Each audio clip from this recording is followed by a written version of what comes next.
UP के पूर्व CM और विपक्षी गठबंधन इंडिया में शामिल समाजवादी पार्टी के मुखिया अखिलेश यादव ने बड़ा ऐलान किया है। अखिलेश यादव ने रविवार को कहा कि समाजवादी पार्टी नवरात्रि महापर्व पर यूपी की कुछ वीआईपी सीटों पर टिकटों का ऐलान करेगी। हालांकि अखिलेश यादव ने उन वीआईपी सीटों के बारे में कोई जानकारी नहीं दी। अखिलेश के इस ऐलान के साथ ही विपक्षी गठबंधन की टेंशन भी बढ़ गई है। बीजेपी की ओर से जल्द ही उम्मीदवारों का ऐलान किए जाने की बात सामने आने पर अखिलेश यादव ने कहा कि नवरात्रि में हमारे भी प्रत्याशी लोकसभा सीटों पर उतरेंगे और बीजेपी को हराने का संकल्प लेंगे। उन्होंने कहा, अगर हम लोग 24 की लड़ाई में पीछे रह गए तो पता नहीं कौन सा संविधान आएगा और इस देश को चलाएगा। इसके साथ साथ अखिलेश यादव ने महिला आरक्षण को लेकर केंद्र की सत्ताधारी पार्टी बीजेपी पर भी हमला बोला। यूपी के पूर्व सीएम ने मध्य प्रदेश समेत 5 राज्यों में होने वाले विधानसभा चुनाव का हवाला देते हुए कहा कि जो लोग कहते थे कि हम महिलाओं को 33% आरक्षण देंगे, उन्होंने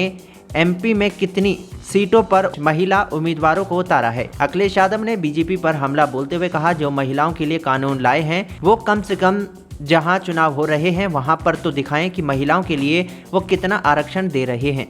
क्या आरक्षण व्यवस्था अधूरी है? पूरी नहीं है। दरअसल साल के अंत में इन 5 राज्यों में विधानसभा चुनाव होने वाले हैं। बीजेपी ने एमपी में अब तक 89 सीटों पर अपने उम्मीदवार घोषित कर चुकी है। बता दें कि बीजेपी को सत्ता से उखाड़ फेंकने के लिए कांग्रेस समेत 28 विपक्षी दलों ने मिलकर इंडिया गठबंधन बनाया। हालांकि गठबंधन की अब तक 3 बैठक हो चुकी है, लेकिन अभी तक सीट बंटवारे को लेकर आधिकारिक रूप से कोई बैठक नहीं हुई।